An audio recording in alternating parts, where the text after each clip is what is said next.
नांदेड जिल्ह्यातलं माहूर म्हणजे देवी देवतांचं वास्तव्यस्थान आणि संपूर्ण भारतवर्षातील मूळ पीठ म्हणजे आई रेणुका देवीचं मंदिर ही या गावाचीच नव्हे तर संपूर्ण भारतवर्षाची आराध्य देवता। या गावाची लोकसंख्या म्हणजे एकदम कमी होती, अगदी 10,000पर्यंत सुद्धा नव्हती। मात्र माहूर तहसील घोषित झाली आणि माहूरला नवीन रूप यायला सुरुवात झाली। नगरपंचायतच्या विनापरवानगीने बांधलेले अनेक हॉटेल्स, अभियंता प्रतीक नाईक यांच्या आशीर्वादाने बांधण्यात आलेल्या अनेक हॉटेल्स रूपी धर्मशाळा किंवा धर्मशाळा रूपी हॉटेल्स यामुळे आता येथे चांगलीच दुमजली किंवा 3 मजली हॉटेल्स आपल्याला दिसून येत आहेत। आता तर येथे मद्याची गंगा सुद्धा वाहायला सुरुवात झालेली आहे।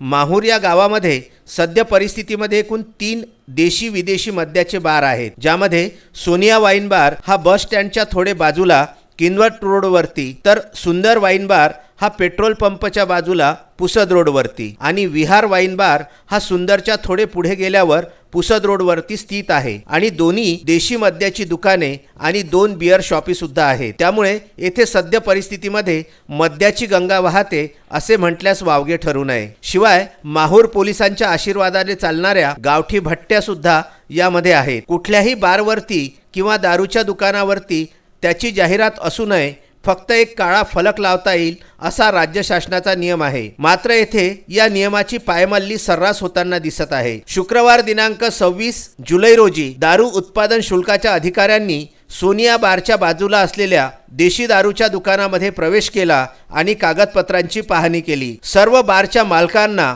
व बियर शॉपीच्या मालकांना तसेच देशी दारूच्या मालकांना सुद्धा येथेच बोलविण्यात आले होते। यामध्ये उत्पादन शुल्क कार्यालयाचे बोधनकर नावाचे अधिकारी असल्याची जनचर्चा आहे। हे सर्व बार अतिशय अस्वच्छ, गलिच्छ आणि पिण्याचे थंड पाणी नाही, स्वच्छतागृह एकदम अस्वच्छ, मात्र मद्याचे भाव हे एकदम उच्च दर्जाचे आहेत। शिवाय बार म्हटल्यानंतर स्वयंपाकगृह हवे ते सुद्धा येथे नाही। ग्राहकांसाठी बसण्याची व्यवस्था सुद्धा नाही।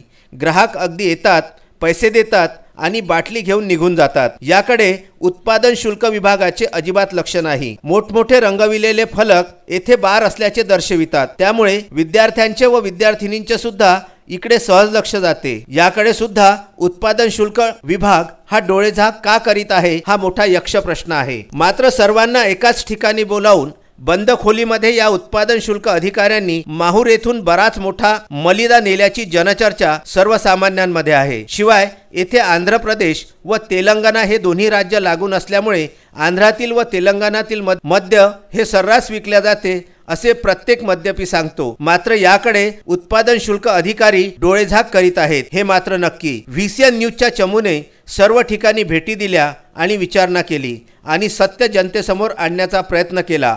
आता तरी उत्पादन शुल्क विभाग आपल्या कुंभकर्णी झोपेतून जागे होईल का असा प्रश्न सर्वसामान्य नागरिक विचारित आहेत। विदर्भ न्यूज आणि व्हीसीएन न्यूज करिता राजू दराडे व संजय घोगरे यांचा हा वृत्तांत।